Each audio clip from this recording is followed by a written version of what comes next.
আলাদা, মানচিত্র ভিন্ন, কিন্তু রাজপথের প্রতিরোধ যেন একই ভাষার। ২৪-এর উত্তাল ঢাকা আর ২৬-এর অগ্নিগর্ভ দিল্লি।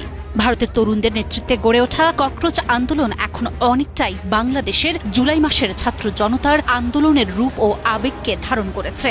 ইন্টারনেট বন্ধ, ১৬ মেট্রো বন্ধ, রাজপথে শিক্ষার্থীদের উপর হামলা, নিপীড়নের বিরুদ্ধে প্রতিবাদী শিল্পীদের সোচ্চার উপস্থিতি এবং রাজপথের লড়াইয়ে সাধারণ জনতার ধীরে ধীরে সামিল হওয়া, সব মিলিয়ে একটি রাজপথের গণবিস্ফোরণের প্রতিচ্ছবি ফুটে উঠছে।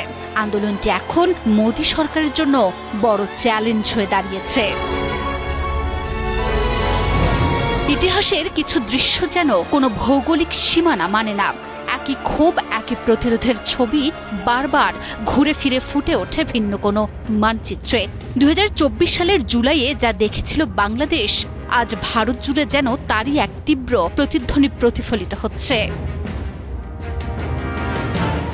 বিবিসির এক প্রতিবেদনে বলা হয়েছে, কয়েক মাস আগে রাজনৈতিক যোগাযোগ বিশেষজ্ঞ ও বোস্টন বিশ্ববিদ্যালয়ের সাবেক শিক্ষার্থী অভিজিৎ দীপকে মজা করে ইনস্টাগ্রাম, টুইটারে আইডি খুলে এই উদ্যোগ শুরু করেন। অথচ একদা ব্যঙ্গাত্মকভাবে শুরু হওয়া ককরোচ জনতা পার্টি বা সিজেপির আন্দোলন আজ রূপ নিয়েছে ভারতের ইতিহাসের তরুণদের অন্যতম ভয়াবহ গণ অভ্যুত্থানে। সোশ্যাল মিডিয়ায় শুরু হওয়া এই উদ্যোগ দাবানলের মতো। নিট পরীক্ষার প্রশ্নপত্র ফাঁস এবং শিক্ষামন্ত্রী ধর্মেন্দ্র প্রধানের পদত্যাগের দাবিতে এই আন্দোলন শুরু হলেও এটি এখন আর শুধু শিক্ষার গণ্ডিতে সীমাবদ্ধ। বেকারত্ব এবং ভোট চুরির মতো অভিযোগ যুক্ত হয়ে এই আন্দোলন রূপ নিয়েছে সাধারণ জনতার গণবিস্ফোরণে। শিক্ষার্থীদের রাজপথের এই লড়াইয়ে সুর মিলিয়েছেন দেশের প্রতিবাদী শিল্পী সহ সাধারণ মানুষরাও। দিল্লির সংসদ অভিমুখে চলো সংসদ অভিযানে দফায় দফায় সংঘর্ষের রণক্ষেত্র হয়েছিল রাজপথ। অন্তত ১১৮ জন পুলিশ সদস্য আহত এবং ৭০ জন শিক্ষার্থী গ্রেপ্তারের পর উদ্ভূত পরিস্থিতি সামাল দিতে পশ্চিমবঙ্গ থেকে উড়িয়ে আনা হয়েছে সিআরপিএফ এর অতিরিক্ত ২০টি কোম্পানি। ঢাকার মতো দিল্লিতেও প্রশাসন প্রয়োগ করেছে সেই একই পুরনো অস্ত্র।